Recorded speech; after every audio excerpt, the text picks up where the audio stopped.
The first portion of jump board work will start with footwork. So this is the same thing that we were doing on the bar, but this actually gives us a little bit more feedback as to what the real world is like. Oftentimes we're walking on a flat surface, not one that's shaped as a bar. All right, so I'm going to change the springs to 2 red springs for this. For footwork, you can do 2 red springs and 1 green, or 2 greens and 1 red.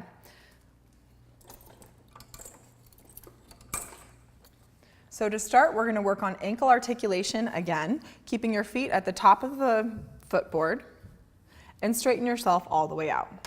We won't be jumping yet. Again, we're just working on articulation of the ankle and making sure that when she's walking or something close to walking, that her foot has the proper patterning. So scoot your toes up just a little bit more so they hang off the board. Keep going, keep going. Good. Now bend your knees and come back in. Good. Then push your carriage back out. Does this weight feel a little bit heavy? Tiny bit. So push yourself back in.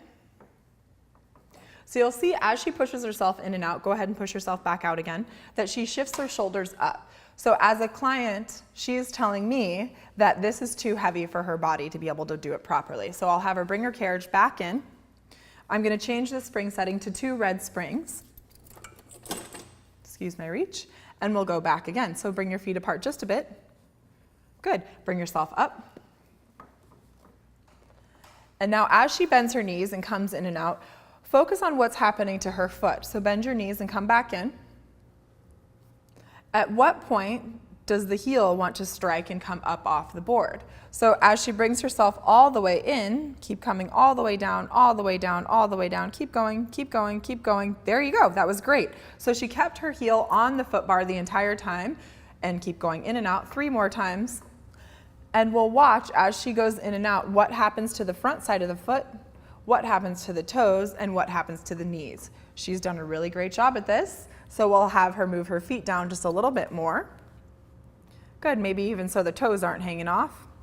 And we'll see if this is more difficult for her. Good.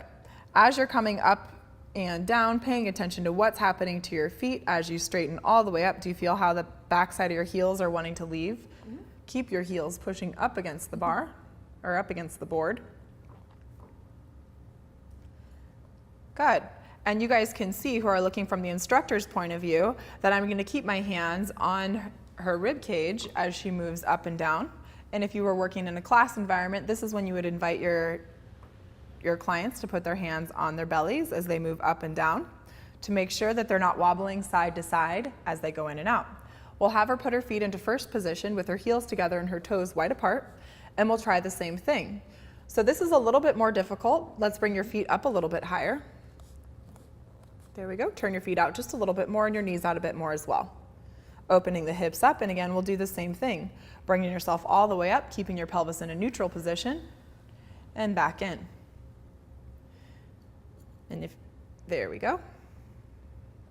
And again, watching your clients' patterning, making sure that their heels are staying together and that they're keeping their heels down on the board as they bring the carriage in and out.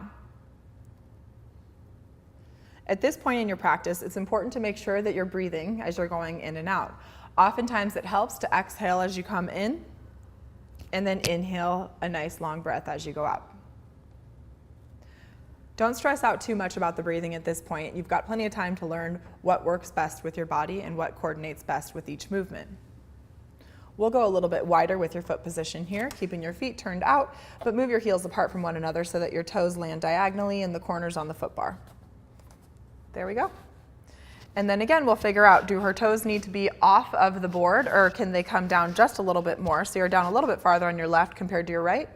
There we are. And again, we'll do the same thing, finding out right away that your heel wants to come up as you turn your foot out a bit. So we're paying close attention to her body here, making sure the inside arch of her foot and the inside part of her heel stays stuck to the board as she moves her carriage out and then back in. Never forgetting to breathe. Wonderful. So these are the most important things to start with if you're working with your clients who have never done jump board before. Reminding your clients that it's very important to make sure that they keep the heel down so that it doesn't double strike as they bring the carriage in.